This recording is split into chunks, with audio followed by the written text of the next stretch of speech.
Ibu, bapak, saudari-saudara, rekan-rekan muda, dan adik-adik sekalian dimanapun kalian berada, bertemu kembali dengan saya Romo Tino SSCC di dalam catatan pesiarah.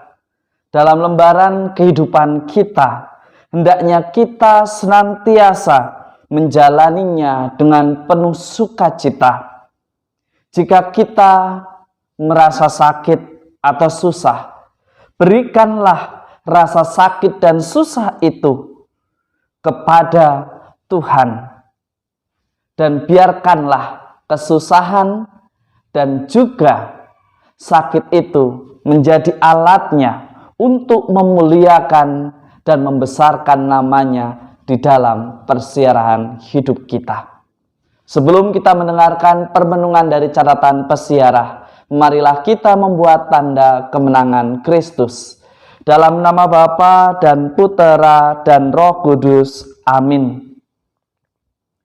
Allah Bapa yang Maha Agung, Engkau datang berkunjung untuk menyembuhkan kami dari kesombongan, kelalaian, dan dosa-dosa kami.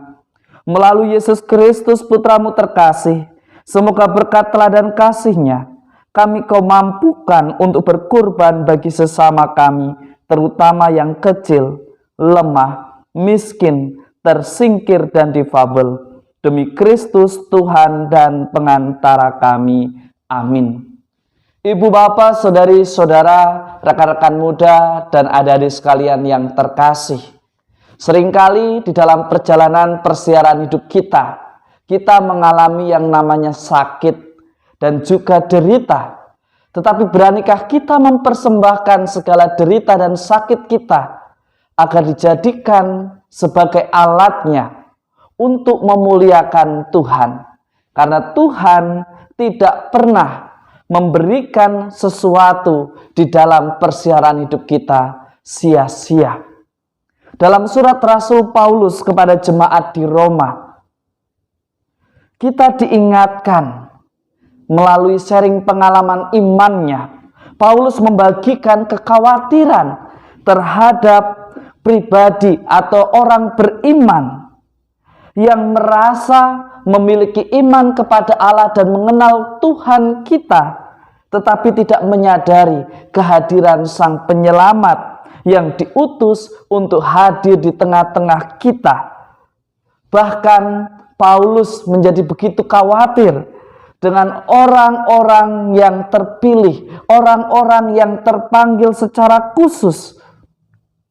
Ia mengatakan, sebagai bangsa pilihan, hanya sedikit yang dipilih, karena seringkali orang yang merasa terpilih, orang yang merasa terberkati, lupa untuk senantiasa memperbarui diri di dalam hidup sebagai orang beriman. Kekhawatiran yang sama kita rasakan saat ini, terutama di masa peraturan pembatasan kegiatan masyarakat. Seperti saat ini, di mana anak-anak di bawah usia 12 tahun dibatasi gerak-geriknya, dibatasi keterlibatannya, dibatasi kesempatan untuk ambil bagian di dalam hidup bermasyarakat, di mana salah satunya mereka tidak bisa pergi ke gereja karena aturan ini. Inilah tantangan yang kita hadapi sebagai orang beriman dan juga sebagai gereja yang hidup di tengah PPKM karena masa pandemi COVID-19 ini. Tetapi kita diajak untuk menyadari bahwa gereja yang hidup dan kuat senantiasa berdasar pada sel gereja yang utama, yaitu keluarga, dan bukan pada bangunan dan kemegahan gereja yang ada di paroki, yang ada di keuskupan. Tetapi kekuatan gereja patut untuk kita sadari terletak pada sel yang utama, yaitu keluarga.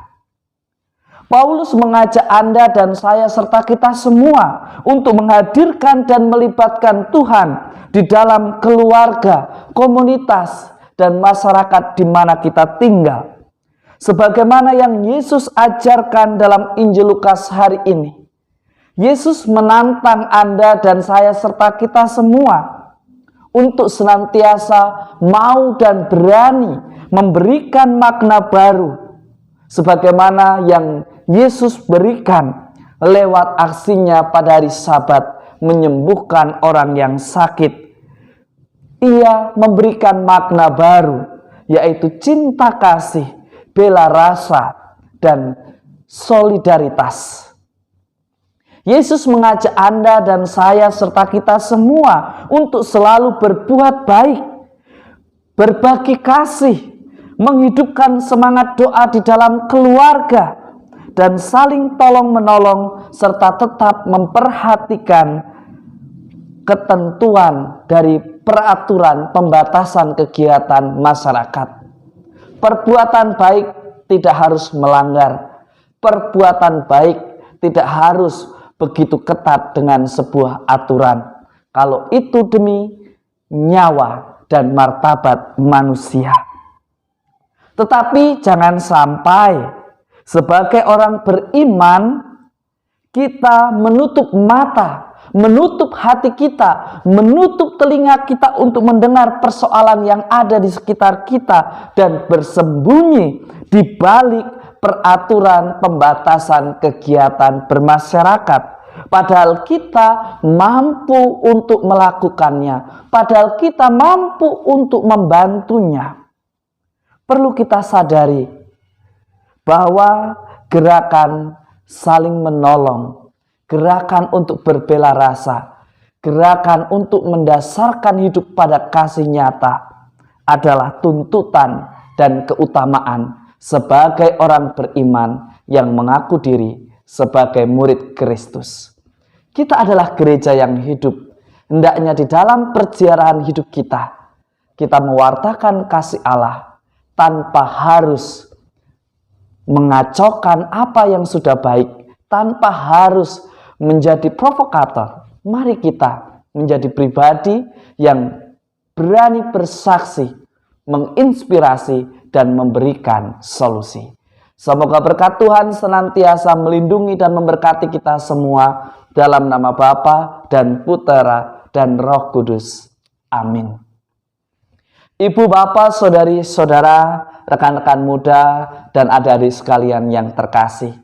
Tuhan tidak pernah memberikan sesuatu yang tanpa makna ataupun sia-sia di dalam persiaran hidup kita. Persoalan dan tantangan hidup ketika kita hayati, ketika kita hidupi, semuanya adalah kesempatan bagi kita untuk menjadi lebih dewasa, lebih bijaksana, dan lebih baik di dalam melakukan apa yang menjadi kehendak Tuhan. Selamat beraktivitas, Tuhan memberkati. Amin.